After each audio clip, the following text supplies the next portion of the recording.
Good evening, everyone, and thank you for tuning in tonight. I would like to welcome you all to this virtual book club hosted by the Dhaba Literature Festival. My name is Wajiha Haider, and I'm delighted to be in conversation with two of the most exquisite writers I happen to know, Sana Munir and Taha Kehar. We'll be talking about their forthcoming collection of short stories, The Stained Glass Window, Stories of Pandemic from Pakistan, published by Liberty Books. Sana Munir and Taha Kehar are the co-editors of the book. Taha Kehar is a journalist and the author of two novels, Typically Dania and of Rift and Rivalry. He has served as the head of the Express Tribune's Peshawar City pages and bi-monthly books page, and has also worked as an assistant editor on the op-ed desk at the News International. In 2016, he guest edited an issue of the Equator Line titled Pakistan After the Stereotypes that focused on new writing from Pakistan. Sana Munir is the author of two books of fiction, The Satanist, a novel, and Unfettered Wings, Extraordinary Stories of Ordinary Women. Her second book has enjoyed tremendous academic success, being curriculum at ComStats and UMT for students of English literature. Sana's recent short form fiction has appeared in the Aleph Review and The Bridge. Sana also writes for the News on Sunday and Urdu News. They both write beautiful book reviews as well. We'll be taking audience questions during the talk, so please go ahead and drop your questions anytime during the broadcast. Hi, how are you guys doing this evening?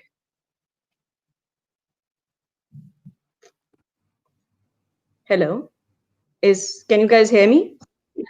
Yes. Okay. I can. Very well, thank you, Vijay. Very well. Hi, good? how are you guys doing this evening? Oh, very well, very excited. How about you? I'm good. So, okay, so would you want to tell us a bit about the anthology first? Perfect. Would you like to begin, Sana, or should I? Go Both of you, ahead. Sana can go first and then Taha. All right, all right. Well, it's a collection of short stories. It's an anthology that has been put together just to, first of all, just to engage different writers together so that they can put out their voice about their experiences and how they have been going through the pandemic. Because when we started this process, it was late May or June, I think. And that is when the peak or the arc of the pandemic was felt very, very strongly, psychologically as well as physically and biologically by people.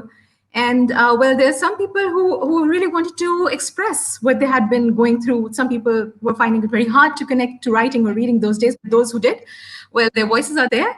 And I think that's how to introduce the book. It's the story. It's a collective document of our stories. Over to you, Taha. Taha. So, can you hear me first of all? Yes, we can hear you. All right. So this is basically a tale of two cities. Sana, as you know, is in Lahore. I'm in Karachi. We got together thinking that we need to produce something that captures what people are going through during this pandemic. So there was this curiosity about what people were thinking, what people were experiencing. And I would like to say that this anthology, this compilation of stories, it transforms that curiosity into a creative impulse. It's about experiences, but also fictionalized experiences. So that's what I would like to call it. It's just a creative impulse triggered by curiosity. Amazing. So, starting with the conversation, and this is something that I'd like to, ask both of you. The pandemic has been a difficult time for all of us in one way or the other, and it hasn't been easy to, accomplish even the most regular tasks of life. What inspired both of you to just go ahead and compile a whole anthology of short fiction on the subject? I mean, walk us through the backstory a bit. Taha, I'd like you to take this first, yeah? Taha, yeah. Now Taha can, So begin. it began with an Instagram conversation. I think we were discussing books, and I said, wouldn't it be great to have a collection of short stories on the pandemic? I think it struck a chord board with Sana as well, and we just started discussing it. And by the second or the third day, we had a list of people who we wanted to contact, and all the writers we knew, all the people who we thought would be interested. It just sort of, it was an impulse. Very spontaneously, we took this forward, and I think we were able to carry it forward, which is what made it more meaningful for us. And it was purely just spontaneity, nothing more than that. Yeah. Sana, what do you have to? Um, yeah, Okay, well, Sana. the first reason that the anthology came, I think it started to take place bit by bit. It was just that that was the only thing that was around us. That was the only discourse that was around us in our interpersonal Mm, communication, personal communication. Even when you find escape somewhere, you would read a newspaper, you'd go on social media. That was the only thing that was around us. So when there's something that's so, that's just, being showered on you from everywhere, I think that's one thing that really, you really want to write about it. That's something that you get personally affected by. If you see someone who's getting affected by the pandemic, someone who has got the virus, and since the time that we started off with this book or compiling it or reaching out to other people, it was the time when everything was in utter confusion. No one had any sound advice to give, not even the scientists, not even the doctors, not even the countries who had been through it. So, in such a state of confusion, the only thing that one can do, where if writing is the cathartic process mm, of a person, then the only thing they can do is just write about it, to answer some questions, maybe that they have risen in their own heads, and the questions which are not, they are not being answered by anyone, even by experts. So I think that is one reason that the stories, we decided to bring together a medley of voices, different voices other than our own. The reason that this is an anthology and not a collection of my stories alone or Taha's stories alone is also that we wanted different perspectives and different voices, different experiences to be reflected in one place. That is, I think that is what was the basic thing behind it.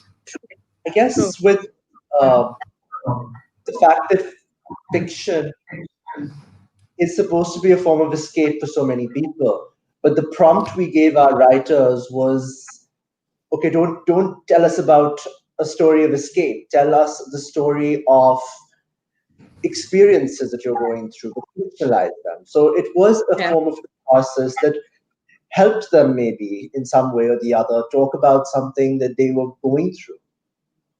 yeah. So you believe fiction can be a form of catharsis during trying times, that it can heal you or help make sense of the currents of thoughts. I agree. I firmly believe that. I don't think it's a form of escape, but it's a form of understanding what's going on with you, what's happening in those difficult Hmm. situations. Yeah, yeah. But yeah, about So, catharsis, yeah. I think it's a mixed Hmm. feeling that I have. Some people have this way of writing for catharsis. Most people, I think a lot of people that I connected with were finding it very difficult to read or write during the Hmm. pandemic because they felt quite bogged down psychologically or mentally. It's not the way for everyone. I think it's something that we Yeah. can generalize for writers or authors as well. But for those, if it for those for whom it is cathartic, yes, Hmm. it's a very effective way rather. Yeah, yeah, true. It's a The creative. title, yeah, yeah, please go on. Go on. Go ahead. Taha? Yeah. No, no, no, please. Oh, okay. So the book's title, the stained glass window, is, quite intriguing. Could you both tell us a bit about the thought process that went behind it and whose idea was it, basically? And, also, what does it mean to you, both of you, the title? Can I go first, Taha? Oh, sorry, yeah. Definitely. Sasana, you can go first. Yeah, okay. But yeah, when we decided to put a title to the book, that is when in writing process, it's a little difficult. It's a little different. It's just that before words come to me, images come to me, and I have to later wait for the words. Right. So when the image of this book, when I was thinking about this book, the image that came to me were, it started from a cobbled pathway. It started like, different shades of pebbles that were put together to form a path. The other image that came to me was a medley of colors. Another image that came to me was a kaleidoscope, and we were discussing these ideas. I remember that we discussed these ideas, and suddenly the thing that struck to me, it was the stained glass window. It was like that every bit of a stained glass paint has its own shade. It has its own view, hue, its own personality, its own shape when you look at it individually, just like the stories in the collection. But when you just sit back and look at the picture, or they look at the painting in a wholesome view, it all comes together. So it was something like that. That's what the stained glass window means to us. That's how it is. Taha. Okay, so more often than not, when you come across a compilation or an anthology, the title story is, one of the best stories we have. And we have great stories, and we didn't want to pick one in particular because that would be singling one story out and not the other. So when we came up with this idea, we constantly kept thinking about what our book would be called. And we wondered for a very long time that we dabbled with these thoughts about what it would be. And then we just chanced upon this stained glass window, this concept of a stained glass window. And it meant different things to the both of us. For her, for Sana here, it was an image. For me, it was almost like an experience. I think it was for her as well, but the experience of sitting in a room where you have a stained glass window, and more often than not, looking out of that window, you keep trying to see what's outside of that window, and you have this play of light, the sunlight streaming through and drifting in different patterns through the room. And you're in that room for the entire day. You're trying to make sense of the patterns, the changing patterns throughout the day. So for me, it was uh, a story of how we exist in those confined spaces and we still look outwards. And the stained glass window was the perfect image for that. Yeah, the title is amazing. It's very interesting. So the one thing that really came at me was, another thing that really came at me was the diversity of writers and the wide variety of writing techniques that you guys have used in this collection. There are themes of loneliness, despair, hopelessness on one side, and joy, humor, splendor on the other. The stories portray the points of view of characters of different genders and ages, all focusing on human dilemma and a plethora of experience. Uh, was this always a part of the plan, or did it just happen? Taha, you can go first. Well, you're making me disclose secrets here, but Yeah, that not that actually was something that I was. Yeah, so it please go was ahead. so the diversity aspect was something that was intentional. But at the end of the day, whatever prompt we gave them, all the writers, we gave them a few ideas, tell us something about the lockdown, something about the virus. Just it seems like words were thrown at them and they had to become the measure of their imagination. So the diversity probably stems from there. We approached a lot of authors, a lot of new writers as well, and we gave them the space to explore the theme in their own way.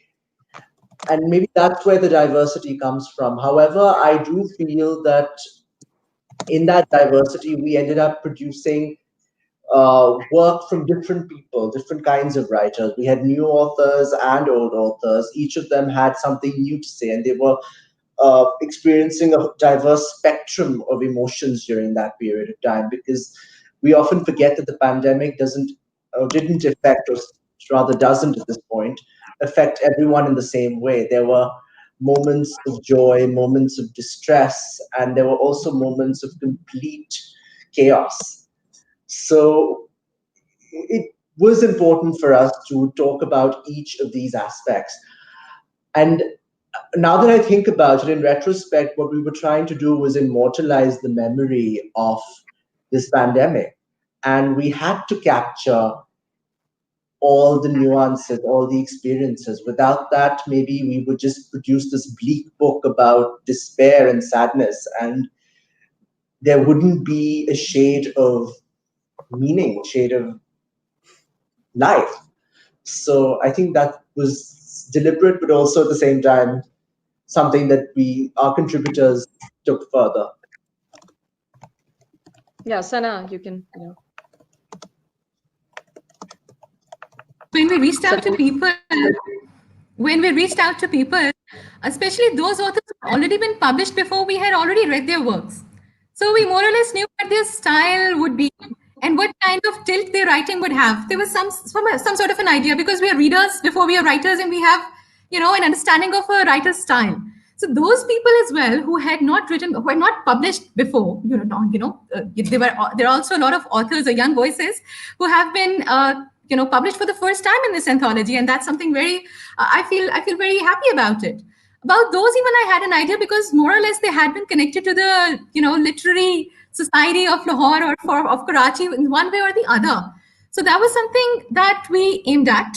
We wanted to inculcate experienced voices as well as fresh new perspectives into the anthology. So that was one thing. The other, that how the different moods of the story have come together, that is something that was anticipated, as well as it has some of them have been also been totally surprises to us, and we were very happy to have them. I mean, we had not given out any sort of directions to anyone except for putting a word limit, for the writers, and we had given them a certain kind of genre: flash fiction and short form fiction. That was all that we were dealing with. So when they contributed their stories, they had complete freedom to whatever genre, to whatever narrative, to whatever arc, whatever discourse they wanted to discuss. And every story in the anthology has a very different flavor to it, and I think that was the purpose. That was the purpose of bringing different voices together,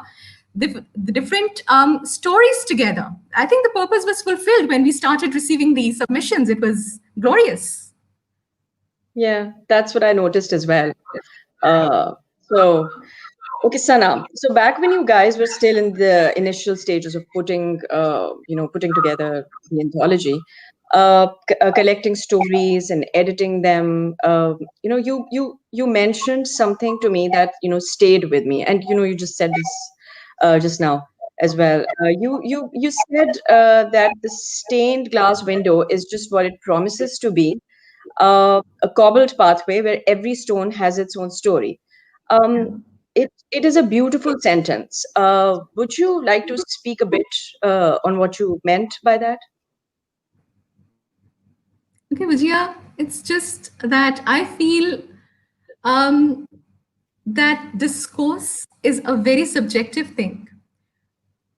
But when it comes from a group of people that live together in somewhat more or less similar situation, a similar conditions, even then it becomes like that story of the elephant and the six blind men. You remember we used to read that in our childhood, that there was this elephant and six blind men feel different parts of it and they have a different opinion of that elephant. So it's just like Very that. important story. Yeah. That. Yeah. See, so while there are people who belong to very different demographics, when we were reading, working at, editing, putting them together, compiling this anthology, Taha will agree with me. We had so many things to consider. We had to consider the seniority of the author and the newness. We had to consider their age and experience and their freshness. We had to see the genre that they are going after, the seriousness, the bleakness, the darkness, the humor, whatever. There were so many things to consider. And when all of these things came together, we just realized that even the underlying theme, even if a writer has used one word, there is one amazing story in the anthology, Vajiha, in which the word lockdown has been used once, but the whole narrative keeps you ensnared in the environment of the lockdown. So when different these kind of stories, or all the stories, when they started coming to us, they were submitted and they all came together. Then we just realized that although the underlying theme is the same, still every story has a different personality.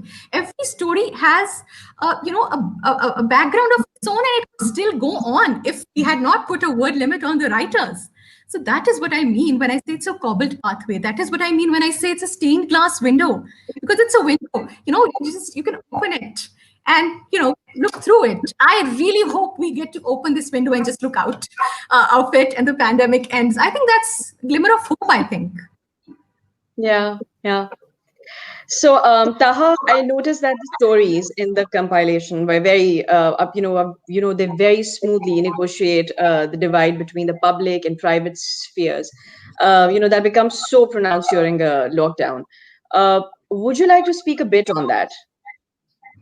So when we started collecting these stories, we realized that not all of them were about the private sphere. Not all of them were about people trapped at home. We were expecting stories of confinement, stories of despair surrounding the home.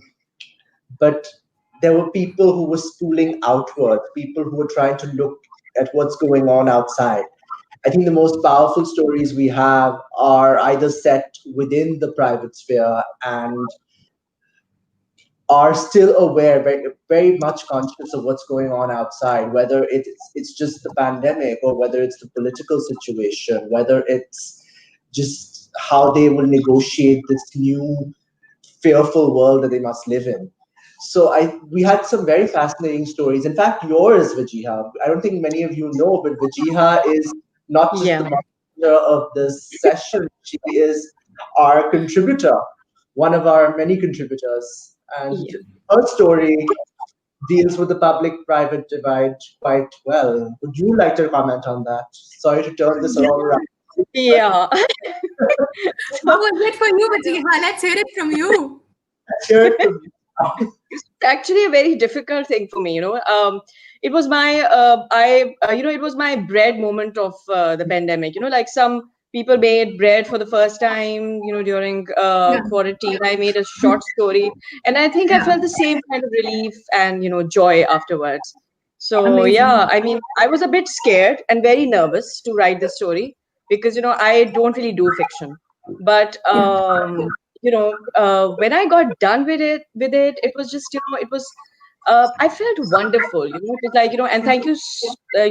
thank you so much, both of you to No, to thank you push for me to writing. to do this because it's like it was a wonderful joyride of emotions. It was very nice. Amazing, I don't know how amazing. the I'm so story is glad going to to be, hear but that. yeah, the feelings were very nice. It's I mean, beautiful. I personally recommend Vajiha's story. It's Very well. wonderful. Simply because it deals with the public private divide so well. Because Yeah, your character, without giving anything away, because it's a beautiful story and it should be read yeah, and savored for what it is by the reader, absolutely. but it deals with a person who has something to do outside, but just cannot do it because of the world, the way things are happening around in the world. So Yeah. I think your character is trapped at home. oh, So yeah, paranoia. but still very conscious of what's happening outside, and that was just beautiful. So Thank yeah. you. So, okay, next question. So, this is something that is very, I find very interesting. You both live in different cities. Taha, you're based in Karachi, and Sana resides in Lahore. So, how did you guys manage the process of putting the whole thing together? What were the major challenges that you faced, and how easy or difficult was it? Sana, you should go first. Yeah. All right. I'm gonna lie, I'm not very good with technology. I had to learn a few things. But then since Vajiha, we were learning technology anew again from everything. I mean, work was from home, school was from home, shopping was from home. So I think, when we were writing or we were compiling a book, then doing it from home was also one of those experiences which I learned from. It's just that technology helped. I must say that we had a very transparent process. It was amazing. It was a very good experience because all the submissions were made and we went through them together. We made the edits together. We had to take turns, and we reached out to people. We had a system. It was very transparent, very open, very honest system, and that made the whole experience very joyful. I really enjoyed working together. It was very good. Taha, over to you.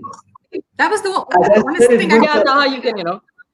it was a tale of two cities, as I mentioned earlier. Yeah. And it was actually more cities because our contributors were all over the world, even though they were Pakistani, but we had a contributor in London, someone in Islamabad. It was great because we had to get all these stories together, and I don't think there were too many challenges that we faced per se. I think we were able to deal with all the technological hurdles quite efficiently.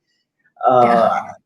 it was very easy to manage that. I think one of the biggest challenges we may have faced was deciding, making these creative choices as to where everything would go, Yeah. how would it all come together. It was, I think they were purely creative choices, and I don't think there were too many creative disagreements also because we Yeah. managed very seamlessly the whole process. Okay, wonderful. So, Sana, there's an unmistakable flow of themes and moods in the stained glass window. So, given the range and styles of the short stories, how did you set about deciding on the order of the stories in the book? And did you follow a general pattern, or just something that is just random? But yeah, very mathematical about the pattern. I must say that we had to, keep shuffling, reshuffling these stories again and again. Since I've already mentioned that I'm very good with technology, so I would, do the editing part, and with Taha, of course, Taha also would do. But then the most of the shuffling was done by Taha. I have to give him this credit because, just rearranging blocks of text again and again drives me really nuts. I'm not really good at that, and I didn't even volunteer. Thank you, Taha, you did that. I'm going to thank you here. But yes, the reshuffling of these It was stories, an elaborate process before you. we followed a very mathematical. See, Vijaya, we have two kinds of genres. We have flash fiction, and then we have the short form. So, if there are stories which are very lengthy, they needed a break. That is one thing. If the stories are very bleak or they're dark or they're very, disturbing, then they needed a comic break. So there are different kind of things that we had to keep in mind before we started, just arranging the stories. It's very mathematical. We have been, very careful with placing these stories one over another, and also I think that's pretty much it. Okay. So, Umar Iftikhar is asking a question. So, he has this question for both of you. Editing requires patience, and writers view every sentence, story from their own perspective. How did Taha and Sana find a common ground to accept each other's edits, changes into the manuscript? It's a very good question. How did you work together? I think we Oh, were it's able very to. easy. Yeah, sorry, go ahead, Taha, go ahead. I'll follow through from you. Okay, Sana, you can, go ahead. Okay, it was very easy, Umar. It was very easy. In the beginning, when we set out to, we were just waiting for the submissions. Actually, while we just made a very rough sketch of an editorial policy. But then, when the story started pouring in, we started to see that there were things that needed to be addressed as per the policy, and also we started realizing that the policy will have to be very fluid in nature as per the submissions, and it was a very pleasant experience knowing that we agreed on almost every change or every movement of the fluid policy. Taha, you go, that answers the question. You can go ahead. I think it Yeah, was Taha, please. relatively easy because we were able to respect each other's decisions regarding Yeah. stories. We would discuss stories quite intensely before we actually got around to editing them. We would. It was a lot of visualizing. Does this make sense? Yeah. Does the story have a satisfying end? Should this be this way? Should be that way? It was very exhausting at sometimes, but Yes. I think we were able to do it, and we had conflicting schedules also because we all have our own jobs, our own responsibilities, and we had to find the time to do it. Often I would leave her a text, or she'd leave me a text, and we would see it maybe an hour later, 2 hours later, and eventually it would just flow very naturally because we respected each other's editorial choices, and we knew that the both of us were bringing in something different, something new, with our own respective stylistic choices, and yeah, that's what made it easier. Amazing. So, okay, so Maheen Kamran's question next. As an anthology, you provided fantastic platform to new writers. Should we expect more in future, taking on board more aspiring writers? Both of you. Taha, you can go. You can go first. I don't think we consciously went around looking for new writers, but it was serendipitous. It was just great that we got these new writers on board, and these voices are valuable because they're so different and so fresh, and not even, I'm not going to say they're raw, but they're so evocative. And I think we could be doing more projects like this in the future. I can't commit on this platform right now, but it would be great if we do. Okay, so Romana Hussain is saying, love the title as well as the cover of the book. Now waiting to have it in my hands. Congratulations to both of you. Oh, well, thank you. Romana is also one of the authors in the book. Yeah, So thank Muniza you. Shamsi, yeah. So Muniza Shamsi is saying, congratulations on this terrific book, which covers so much and which I really enjoyed. And I loved the beautiful cover. thank you. Oh, thank you. This means so much. She's the person who has been kind of wrapped the book for us. So we are very happy to have her comment. Thank you. So Bela Riza Jamil is asking, will there be any readings today from the book? Yes, yes, there are going to be readings towards the end of the session. towards the end So, of the session. yes. So, okay. So, Taha, the next question. I have been very intrigued about the whole publishing scene in Pakistan right now.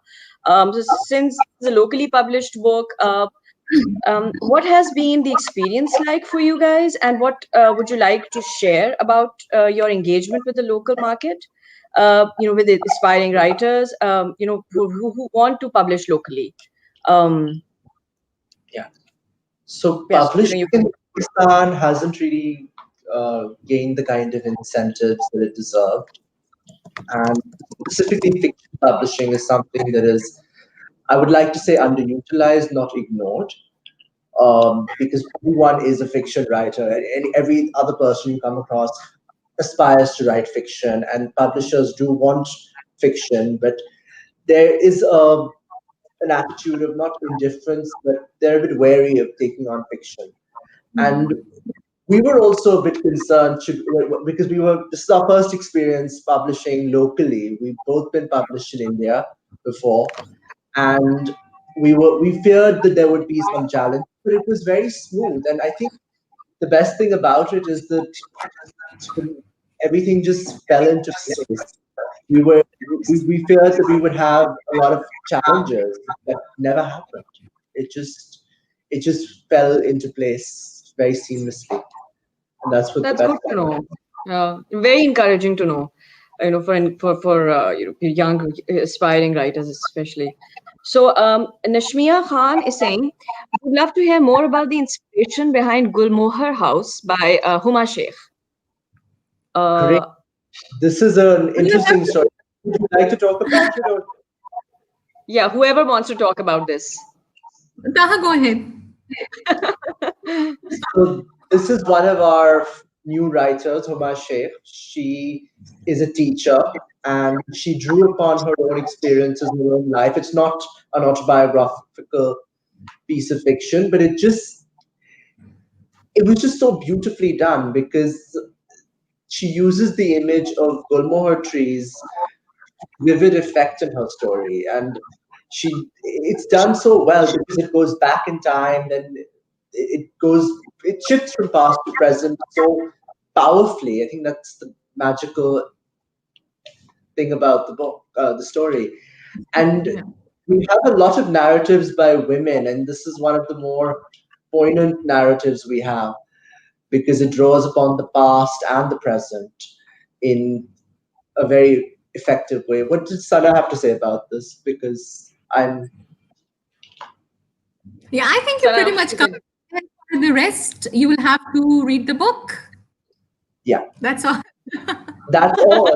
I think Huma Sheikh is in a better position to comment on the inspiration behind her True. story. So, Yeah. It's a So wonderful story. One of my favorites. it's a good story. So Nashmiya Khan is asking, which story is your favorite from the book? That is a difficult question. Sana, you can very go difficult first. question. Sana, you Uh, Your okay, that's a favorite from your challenge. book. That's a A very, difficult question. It's like, yes, but you'll have to say it is something. very difficult question. Well, I love all the stories, and this is not even me being diplomatic. I actually mean it. every But yeah, if I have a tilt towards two stories, not one, it's just because I have a certain fondness for a certain kind of writing. So there are two stories. I'm not going to give the names for them, but one is by an academic who I really, really adore and admire. She's an academic and she's a TV and film personality. She's been very, very kind. Actually, she's the first person to agree to write. When I reached out to her, and it took her a second. It's Naveed Shehzad actually, and it's her story. It's just written in the very classical English style, and that's because that's the field that she has been working in all her life. So maybe that's something that's reflected in her story. It's beautiful.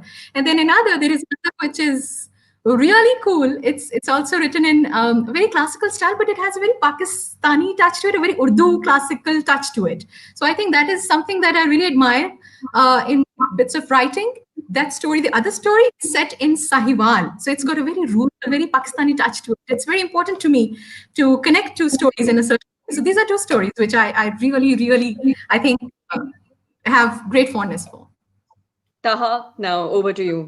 okay. Your So story, your this favorite is story. very difficult. I loved every single story in this Yes. collection. No, but Taha, you have to name one. Amir Hussein's The Garden Spy. I just love the title and I love the story. And there's a 15-year-old who's written for us, uh, Oh, and she actually had the virus, but she doesn't write about it in this really bleak, just depressing way. She writes Hmm. about it so much.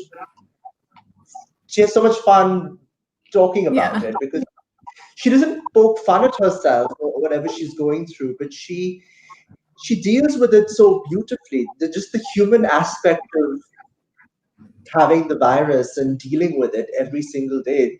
It's a diary format. And it's done very beautifully. So yeah.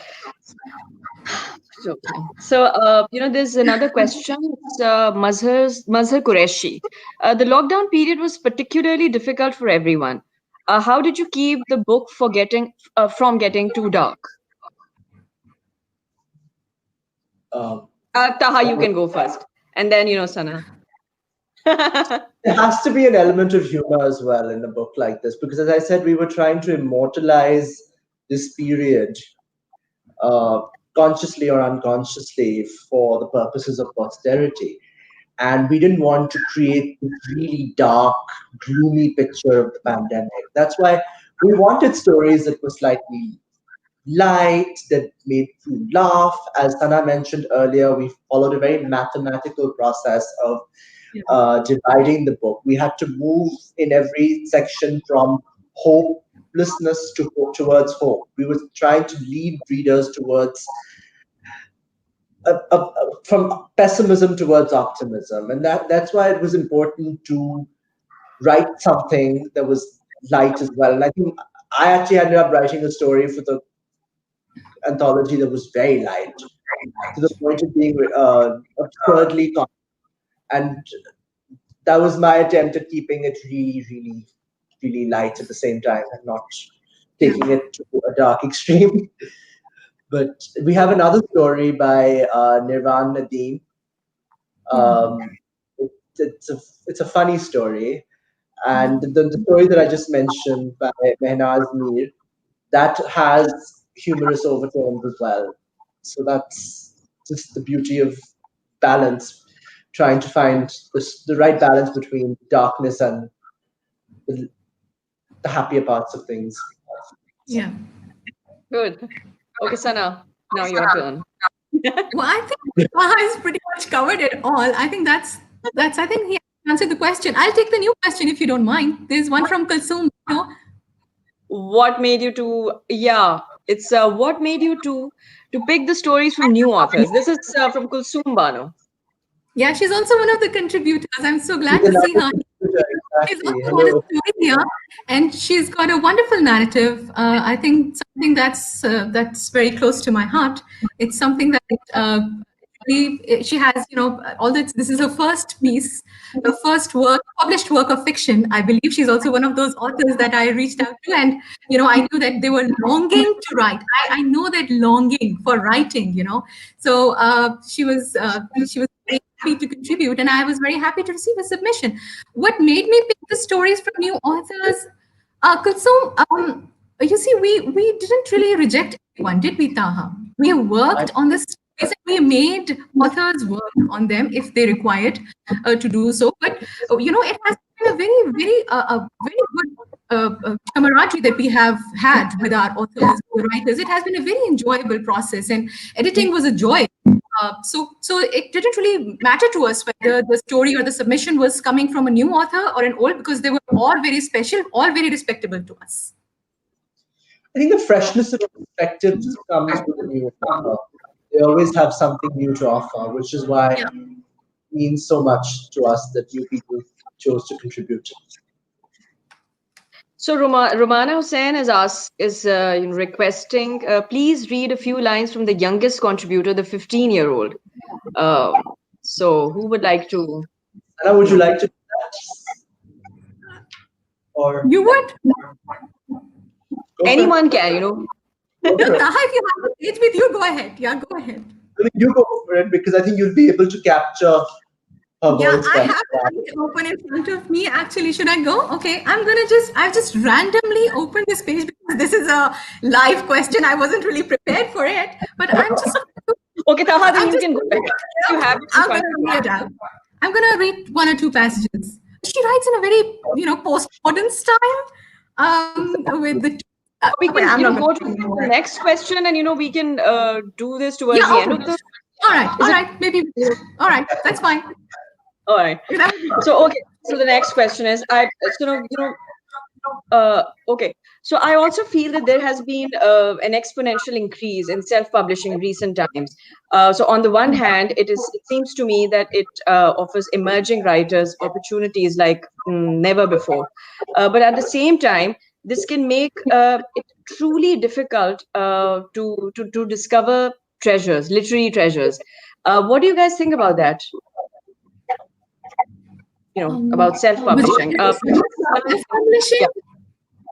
Okay, well, this book is traditionally published. That is one Yeah, thing. yeah. No, So this, this is something unrelated yes. to All the right, all book. right. But self-publishing, I think that since publishing avenues are shrinking due to shebang, I don't really want to go into that. But whatever the reasons are, a lot of publishing prospects are shrinking. So I know a lot of people who have gone into self-publishing. Only thing I would say to new authors who are getting published for the first time or having the experience of walking down the very tedious path of publishing is always connect with a good editor, or two editors at least. Put your work through the process. Just because you have the freedom to get what is your laptop into a print form and get that print form into a bookshop does not Hmm. mean that the book is also, it can skip the process that a book which goes through the traditional process. It can just skip those things. It can't. So always get your books edited. I think that is one thing which I would just like to suggest to you, because I have read one or two books, sent to me by young authors, 20-year-olds by themselves, and I felt that they could have used an editor. That's all. Yeah, that's true. So Claire Chambers is asking. She's saying, "Wonderful session, and I can't wait to read the book. Thank you. My question concerns women. It's a good question. Do you think their experience has been different or more difficult in the pandemic? And is that reflected in the anthology?" Taha, you can go ahead Yeah. with this. I don't know why I picked Taha, but yeah. All, all Taha, right. you'll have to say a few Yeah, words about it. say something and then I'll take it back to Sana. Of the 26 authors or writers in this Yes. compilation, 21, I think, are women. Yes. Wow. Wow. Or is it That's more? I think it was more than that. Maybe 22. It's Uh, 20 authors and one poet. That's Mavish Amin, right? We Abhishek, have yes. So Mavish that's Amin. So that makes 21. 21. Yeah, 21 exactly. So 21 women, and I think each of them have written in a different way.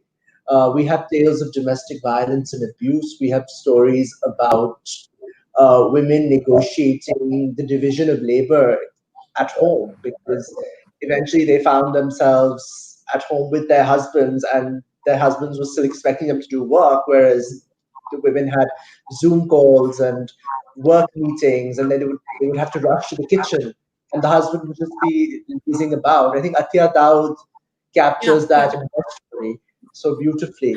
So there was just Yes. such different things going on, and each of these women dealt with their uh, problems so differently, and that was the beauty of it. It was a diverse spectrum of experiences that came forth in this anthology, and Sana will tell you the rest because yeah. Well, Bujita, you know yes. what? There are a lot of women writers in this anthology, not because we intended it to be this way, but that's how the response came. And this is something that was beyond our control. We had, we reached out to everyone, but then there was, a mounting response from women, and they started telling their stories. The stories are not all about domesticity. They're not just, you know, not necessarily because they are domestic women, also because they are professional women had suddenly, found themselves trapped inside, or just ensnared like the men. They found themselves ensnared inside the house. So there was a totally different experience psychologically. It was a very different experience with their filial relationships. Those things which can be solved easily by going out were had to be solved by staying in. You see, so there's something that really reflected in the stories. There are stories about doctors, who are working in the hospital. So that's something that there is also, very. It's very, the poem by Mehvesh Amin. That's also very beautiful. I mean, that is something that totally encapsulates the whole the whole idea behind the book, or the kind of process, the psychological process a person goes through when they think of the worst that can happen to them during a pandemic. I think they're women, but they have very diverse stories to tell. Again, Good. So Umaira Aleem is asking, what is the distribution of stories from different regions of Pakistan? Like how many stories from Islamabad, how many from Quetta and other parts of the country? If you can, go through this, rush through this, because we just have 10 minutes left. So, Taha, you we, can go we first. Sana, would you like to take that, and then I'll just carry. Yes, we have stories from Islamabad. We have stories from different small countries, small cities as well, from bigger cities as well. So it was like, since this was not an open submission thing, it was something that we felt that we should personally reach out to everyone. It was only appropriate. It felt appropriate to us that way. So whoever has responded, we have included their stories in it. There were some promises.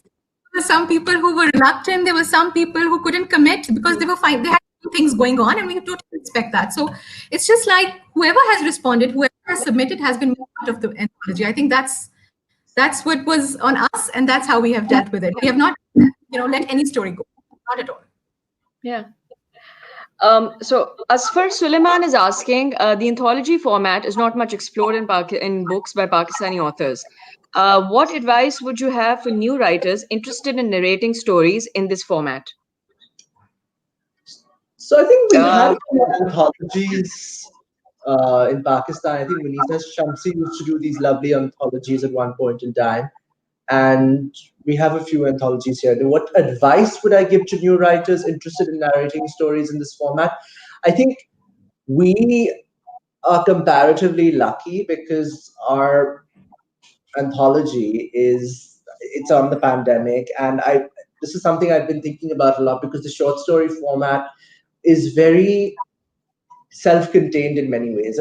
A collection of short stories will take you more time to read because you will inhabit separate worlds all at once. But for our anthology, we'd probably be catering to readers who want to experience each of those worlds. So I think my advice to new writers who are interested in narrating stories in an anthology format is, what would my advice be to them? I think just explore different avenues. Just keep Yeah. taking things Yes. further. Like, yeah. So we have another question. This is Umar Iftikhar. He's asking, this is for both of you. Did any story made you so emotional that you had to halt your editing before resuming the reading editing process? Have you taken Yes. this A one? lot. Okay. A lot of them. A lot of them. I think it took me, I think it was Kulsum Bano's story on domestic abuse, which was something, I mean, I read it, it was very late at night. And I remember taking a break from it simply because it was not, it was a beautiful story, but it was deeply emotional and it overwhelming in many ways. So there were times when I think the editor and the reader in us, we kind of clashed somewhere there. So it does happen. Yeah. Okay, one last question, and then we're going to go towards the reading, a very small reading session. Both of you write nonfiction and fiction. What is the distinction that you'd make between a short story and, let's say, a travel piece or a book review that you're writing? Or perhaps more specifically, is there a large difference in writing one or the other? If both of you can, just quickly say a few words about this. Sana, you can go ahead. Well, of course, it's quite different, Vatiha. The similarity between writing fiction and for a newspaper, the only similarity I see is the responsibility as a writer. You know that you have to express an opinion just differently. You have to express it when you're reviewing a book, for instance, you have to express an opinion about it. You have to get into the writer's mind and bring that thing to the readers who are reading you and not the book itself. But then you have to be very responsible in your selection of words. You have to be very careful in picking your words and giving out your opinion. With fiction, responsibility stays, the nuance stays. I have to be very careful in picking my words and the narrative that I'm creating. But at the same time, I enjoy a certain kind of freedom, yeah, creative freedom, which I do not have when I'm writing nonfiction. Of course, that's something very, very calculated. Over to you, Taha.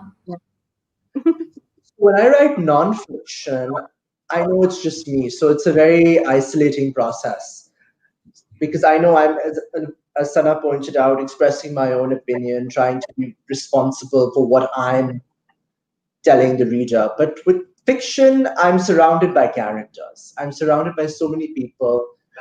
I sometimes feel like an eavesdropper, someone who's just hearing a conversation and just penciling it down somewhere. So I think there's a difference between fiction and nonfiction in that sense because nonfiction can be very isolating, whereas fiction can be a lot more fun because you're surrounded by so many different ideas and there's a lot more to do in that space and you're surprising yourself constantly. Right. Okay, so we'll quickly have a little reading session. Sana, would you like to go first? If you want to read a passage from the anthology, anything that you'd like to. Um, Well, I have a lot of favorite stories, but I think I'm just going to choose to read from mine because I feel that it's the right of the writer to read their own stories. I don't want to take that away from them. I'm going to just read one passage from mine. It's about a doctor. Dr. Jasmine Alexander ran the tips of her finger across the whiteboard, careful not to smudge the crooked lines drawn by one of her colleagues with a blue board marker. The rest of the duty roster for the day was written in black. In the earlier days, when she had to scrub the hate off the board, her heart sank a little every day. Then she began to chuckle, rather sympathetically, at the delinquent mentality, but after weeks and weeks of persistent display of discrimination, Jasmine had managed to translate the undue insolence of someone among the hospital staff into a silent resistance. Her right hand fumbled in the crossbody bag, and having touched upon a smooth, thin, cylindrical object, she pulled out a black marker, wrote her name, Dr. Jasmine, in place of what she had been erasing for over 1 year. And the word was, that's it. Taha, over to you. Sana, that was amazing. Umar Iftihar saying excellent, excellent session. Loved it. Okay, Taha, you can. I'll just Yeah, go ahead. quickly concluding. It's from my own story as well, because I believe that the cadence and the authority with which an individual writer will tell their Yeah. story is going to be very different. So this is from my Right. story, those lonely lockdown days. Zara sprawled herself on the wooden floor of her terrace and watched the clouds dance against the evening sky, a pastime that allowed her to escape the lonely lockdown days. Since March, she had seen thick, ominous clouds form the most unimaginable shapes against the horizon. But today the sky was marked with white tufts, much like the hair on an old man's scalp, that didn't interest her. Dissatisfied, Sarah jumped to her feet and walked over to the dusty handrails. She propped her hands against the iron bars, even though Ammi had forbidden her from doing so. Rejoicing in this small rebellion, she peered down at her neighbor's manicured lawn and saw Mrs. Butt seated on a wicker chair under a palm tree. Zara leaned against the railings and waved at her in an eagerness to escape the prison of silence and communicate with her friend. Very good. Yeah. So, with this, we have come to the end of the session. I want to thank you all for joining us today. Please note that Taha and Sana's new collection of stories is available for pre-order on Liberty Books website. Um, Congratulations to both of you, on the publication of your book, and Well, thank you so much. contributors. Yes. And thank you Congratulations. so much. Thank you. And for your time and for the wonderful conversation that we had today. It was fascinating talking to you both about this book and the process that led to it. If there is anything you both want to end this conversation with, please do go ahead. Sana, you can. Well, I want to thank everyone who's been here, everyone who's read the book, everyone who sent in a good word, everyone who wished good luck, and all those wonderful, wonderful people who submitted their story. Congratulations to all of them, and thank you. Congratulations to all the contributors, and thank you for taking the time out to write for us and for Yeah. sharing the first lives of your stories with us. So, Yes. All right. So thank you, everyone. Good night and see you well.